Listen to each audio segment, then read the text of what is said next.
Hello students. In this video lesson we will study about organ specific and tissue specific manifestation.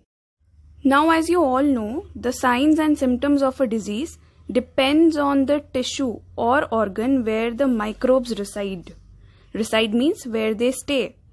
Our body is very large as compared to the microbes. Therefore, there are many possible places, organs or tissues where microbes could go and reside. Generally, it is the mode of transmission or entry of microbe that determines their place in the body. For example, if microbes enter from air through the nose, they are likely to go to the lungs. This is seen in the bacteria causing tuberculosis. But if they enter through mouth, they go to the gut lining. This is seen in the case of typhoid and cholera causing bacteria. In some cases, microbes or viruses from gut, that means the alimentary canal, can also go to the liver, like the viruses that cause jaundice. But this is not true in the case of all types of infections. Consider the case of malaria. Malaria causing protozoa, that means the malarial parasite, enters through a mosquito bite. It will go to the liver and then to the red blood cells. The HIV virus causing AIDS enters the body through the sexual organs but spread through lymph nodes all over the body. The virus causing Japanese encephalitis, that is commonly known as the brain fever, enters in the body through a mosquito bite and goes to infect our brain. Now, as we have studied, a disease is diagnosed by a physician on the basis of signs and symptoms.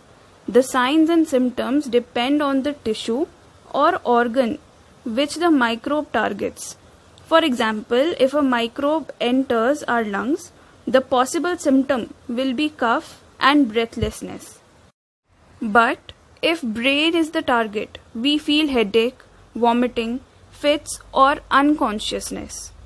If our gut is the target, we suffer from diarrhea. If liver is the target, there will be jaundice. Infectious diseases have some common effects in addition to tissue-specific effects. Common effects occur in the form of fever, swelling, pain, etc. Most of these common effects depend on the fact that the body's immune system gets activated in response to the infection. Immune system produces active cells which go to the affected tissue to kill off the disease-causing microbes. Therefore, immune system provides protection against infections.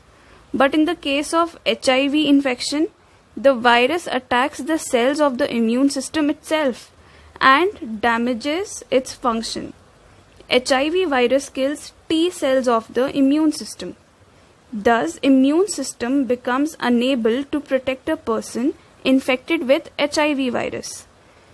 Effects of the HIV virus causing AIDS are because the body's immune system can no longer fight off many minor infections we face every day.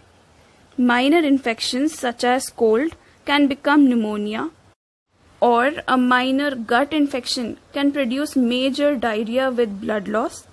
Ultimately, these infections lead to death of a person suffering from HIV/AIDS. Now let us see what is a course of a disease. When pathogens enter the body of a person, the normal course of a disease runs as follows. The pathogens multiply and produces toxin or cause damage, and the symptoms of the disease begin to appear. This interval between the entry of pathogen and first appearance of the disease symptom is called the incubation period, which may vary from 24 hours like for the common cold to several months like for rabies. By now, body defenses become active and the disease may follow one of the two courses.